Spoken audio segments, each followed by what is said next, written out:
दोस्तों नमस्कार। झूठों ने झूठों से कहा है सच बोलो।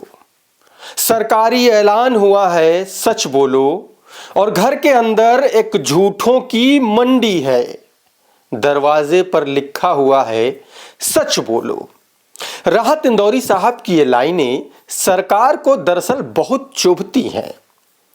ये मैंने आज क्यों बोली आपको आगे समझ में आएगा इसी वीडियो में। दोस्तों, विधायिका कार्यपालिका के बाद अब मोदी सरकार न्यायपालिका और जो एक आध स्वतंत्र पत्रकार बचे हैं, आजाद आवाजें बची हैं, उन पर भी कब्जा करना चाहती है, खत्म करना चाहती है। यह सब कैसे किया जा रहा है आपको इस वीडियो में आगे तथ्यों के साथ बताऊंगा। दोस्तों, जजों की नियुक्ति भी भारत सरकार करेगी और कॉलेजियम में अपना प्रतिनिधि भी रखेगी। सरकारी योजनाओं की आलोचना करने वाले वकील को जज बनने नहीं देगी। कोई वकील अगर अपने सेक्सुअल ओरिएंटेशन का खुला इजहार कर दे तो सरकार उस पर भरोसा नहीं करेगी, इसलिए वो जज नहीं बन सकता। YouTube और सोशल मीडिया पर जो पत्रकार सरकार की पोल खोलने का काम करते हैं, सच दिखाने का काम करते हैं, उनकी जानकारी और तथ्यों का फैक्ट चेक भी सरकार खुद ही करेगी।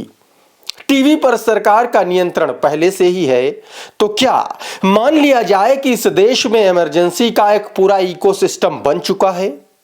सरकार की तरफ से सिर्फ घोषणा मात्र बाकी है, क्योंकि अगर यह सेंसरशिप नहीं है तो सरकार बताए कि आखिर यह है क्या और किस दिशा में यह काम किया जा रहा है। हाल में बीबीसी द्वारा जारी की गई एक डॉक्यूमेंट्री को सरकार ने ब्लॉक कर दिया। सरकार अब इस डॉक्यूमेंट्री के कंटेंट से संबंधित कोई भी ट्वीट और पोस्ट को एक एक करके डिलीट कर रही है। बीबीसी की डॉक्यूमेंट्री द मोदी क्वेश्चन में ब्रिटेन सरकार की एक रिपोर्ट के आधार पर मोदी को गुजरात दंगों का सीधा जिम्मेदार बताया गया था, जिसके बाद केंद्र सरकार ने उसे भ्रामक बताते हुए 18 जनवरी को डिलीट कर दिया था। पिछले दिनों सरकार ने कई YouTube चैनलों को डिलीट कर दिया था, उनके वीडियोस हटा दिए थे। आरोप था कि उनका कंटेंट भ्रामक और भड़काऊ था और जिसके बाद सरकार ने वो चैनल YouTube से हटा दिए। अब एक मिनट के लिए आप अपना दिमाग चलाइए और पिछले कुछ दिनों की घटनाओं को रिकॉल कीजिए। जैसे सुप्रीम कोर्ट के कॉलेजियम द्वारा जजों की नियुक्ति प्रक्रिया में सरकार का टांग अड़ाना, जैसे टीवी न्यूज पर आपको क्या दिखाया जा रहा है और इंडिपेंडेंट डिजिटल मीडिया प्लेटफॉर्म पर आपको क्या दिखाया और बताया जा रहा है, उसमें क्या फर्क है। सोशल मीडिया पर सरकार के दावों को कैसे तथ्यों की कसौटी पर रखकर कसा जा रहा है। दोस्तों, सरकार दरअसल जिस तरह से टीवी न्यूज को अपना मुखपत्र बना चुकी है, उसी तर्ज पर डिजिटल मीडिया पर भी अपना प्रभुत्व स्थापित करना चाहती है। वो नहीं चाहती कि कोई पत्रकार या सोशल मीडिया इन्फ्लुएंसर उसकी आलोचना करे, उसका कच्चा चिट्ठा जनता के सामने रखे जिससे उसे किसी भी तरह का नुकसान हो। इसलिए सरकार अब ऐसे चैनलों को ब्लॉक करने वाली है, ऐसे इन्फ्लुएंसर्स पर जुर्माना लगाने वाली है लाखों लाख रुपए का। और इसलिए सरकार की एक एजेंसी ये तय करेगी कि आपका कंटेंट गलत है या सही है। दोस्तों, सरकार जिस सरकारी एजेंसी पीआईबी यानी कि प्रेस इंफॉर्मेशन ब्यूरो से फैक्ट चेक कराएगी, वो खुद ही दर्जनों बार गलत तरीके से फैक्ट चेक कर चुकी है और उसका फैक्ट चेक गलत साबित हुआ है। हालांकि सवाल बड़ा यह है कि सरकार द्वारा तय की गई एजेंसी सरकार के मन मुताबिक काम नहीं करेगी, इसकी क्या गारंटी है? क्या गारंटी है कि आलोचना करने वाले कंटेंट को पीआईबी नहीं हटाएगी? चलिए अब आपको बताते हैं कि हुआ क्या है और सरकार डिजिटल मीडिया से इतना खौफजदा क्यों है। उसके बाद आपको कॉलेजियम द्वारा भेजे गए जजों के नामों पर सरकार ने जो आपत्तियां दर्ज कराई हैं, उन पर भी बात करेंगे, उन कारणों पर भी बात करेंगे। दरअसल सरकार ने आईटी नियमों में एक संशोधन किया है जिसके तहत सरकारी एजेंसी पीआईबी यानी कि प्रेस इंफॉर्मेशन ब्यूरो जिस भी जानकारी को फर्जी मानेगा, मीडिया कंपनियों को वो खबरें इंटरनेट और अन्य प्लेटफॉर्म से डिलीट करनी पड़ेंगी।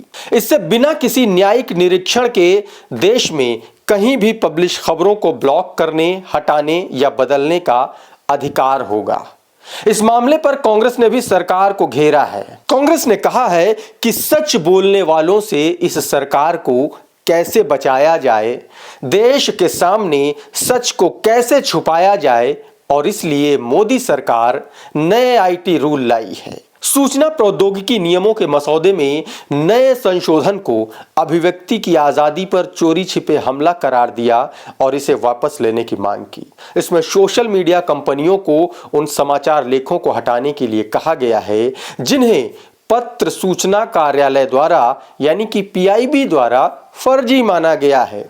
कांग्रेस ने कहा कि आईटी नियम 2021 में संशोधन के मसौदे के लिए परामर्श अवधि को 25 जनवरी 2023 तक बढ़ाते हुए मोदी सरकार ने चालाकी से एक प्रावधान जोड़ा और इसमें कहा गया कि कोई भी समाचार जिसे पीआईबी यानी कि सरकारी एजेंसी प्रेस इंफॉर्मेशन ब्यूरो की फैक्ट चेकिंग यूनिट द्वारा झूठा, बेबुनियाद या नकली माना जाएगा, उसे सरकार सोशल मीडिया, ऑनलाइन वेबसाइटों, ओटीटी प्लेटफॉर्म से हटा देगी। उसे हटाने का अधिकार होगा। कांग्रेस ने इस मामले में कहा, इसका मतलब यह है कि मेरा कातिल ही मेरा मुंसिफ है। सरकार के इस फैसले के खिलाफ अब एडिटर्स गिल्ड भी खड़ा हो गया है। एडिटर्स गिल्ड का कहना है कि फेक न्यूज को हटाने जैसा फैसला अकेले सरकार के हाथों में नहीं होना चाहिए। इससे प्रेस की स्वतंत्रता पर असर पड़ेगा और सही आलोचना भी दब जाएगी। कोई खबर फर्जी है यह बताने की जिम्मेदारी अकेले सरकार के हाथों में नहीं हो सकती। इससे सेंसरशिप जैसे हालात बन जाएंगे। फैक्चुअली गलत कंटेंट से निपटने के लिए पहले से ही कई कानून बने हैं। यह संशोधन प्रेस की स्वतंत्रता को खत्म करने के लिए इस्तेमाल किया जा सकता है। दोस्तों, जब सरकार ही तय करने लगे कि सच क्या है और झूठ क्या, तो सोचिए जिस सच की बात लोकतंत्र का चौथा स्तंभ करता है, उस सच का क्या होगा। फिर क्या फर्क रहा इंदिरा गांधी की इमरजेंसी और मोदी सरकार की इस अघोषित इमरजेंसी में। दोस्तों, सवाल यह है कि अगर सरकार ही फैक्ट चेक करेगी, सरकार ही जज भी नियुक्त करेगी, तो संवैधानिक ढांचे का स्वरूप सही होगा कैसे? क्योंकि न्यायपालिका से लेकर प्रेस तक पर मोदी सरकार पूरा कंट्रोल कर रही है। ऐसे में सरकार का फैक्ट चेक कौन करेगा? ये तो वही बात हो गई कि झूठों ने झूठों से कहा है सच बोलो, सरकारी ऐलान हुआ है सच बोलो। दोस्तों, अभी तक हम बात कर रहे थे लोकतंत्र के चौथे स्तंभ पर मोदी सरकार के कब्जे की। अब बात करते हैं लोकतंत्र के तीसरे स्तंभ यानी कि न्यायपालिका पर मोदी सरकार के कब्जे की।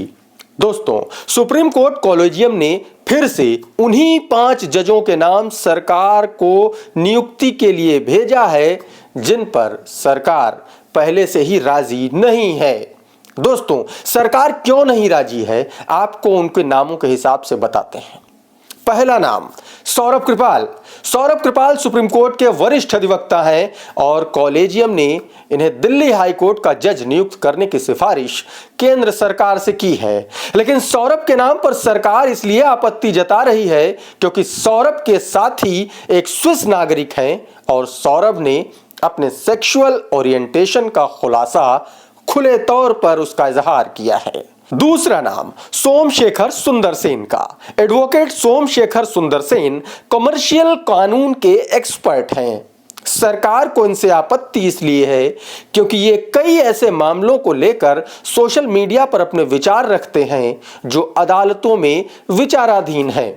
यानी सोमशेखर सरकार के कामों की आलोचना करते हैं। तीसरा नाम R John Sathyan. Sathyan criminal कानून के एक्सपर्ट्स हैं और जाने माने वकील हैं। सुप्रीम कोर्ट कॉलेजियम ने इनको 16 फरवरी 2022 को मद्रास हाई कोर्ट का जज बनाने की सिफारिश की थी, लेकिन सरकार इन्हें जज इसलिए नहीं बनाना चाहती क्योंकि सत्यन ने प्रधानमंत्री नरेंद्र मोदी की आलोचना करने वाला एक आर्टिकल लिख दिया था। बाकी के जो 2 वरिष्ठ वकील हैं उनके नाम अमितेश बनर्जी और शाक्य सेन हैं। इन दोनों को सरकार क्यों जज नहीं बनाना चाहती, क्यों बार बार वो नाम कॉलेजियम को वापस भेज दे रही है, ये उसने बताया ही नहीं, वजह बताई ही नहीं। यानी एक तरफ सरकार आईटी नियमों के आसरे स्वतंत्र और आजाद मीडिया को खत्म करना चाहती है, उसके सवालों को दबाना चाहती है, दूसरी तरफ न्यायपालिका में अपने नुमाइंदों को बैठाकर संविधान को अपने हिसाब से चलाना चाहती है, अपना नया संविधान गढ़ना चाहती है। बची खुची न्यायपालिका का अस्तित्व भी खत्म करने पर मोदी सरकार आमादा हो चुकी है। तो ऐसे में डिजिटल समाचार चैनलों, पत्रकारों और संपादकों की हैसियत ही क्या बचती है, वो भी तब जब टीवी और ज्यादातर अखबारों पर सरकार ने पहले से ही नियंत्रण कर रखा है। कुल मिलाकर बात यह है कि इस अघोषित इमरजेंसी काल में सरकार ने सवालों को धर्म और हिंदुत्व के झंडे के नीचे गाड़ दिया है। दोस्तों, इस वीडियो में फिलहाल इतना ही। ये वीडियो आपको कैसा लगा हमें कमेंट बॉक्स के माध्यम से जरूर बताइए। इस वीडियो को लाइक कीजिए और शेयर भी कीजिए। अगर आपने हमारा चैनल अभी तक सब्सक्राइब नहीं किया है तो फौरन कर लीजिए। अगर ये वीडियो आप हमारे फेसबुक पेज पर देख रहे हैं तो हमें फॉलो कर लीजिए। बहुत बहुत धन्यवाद।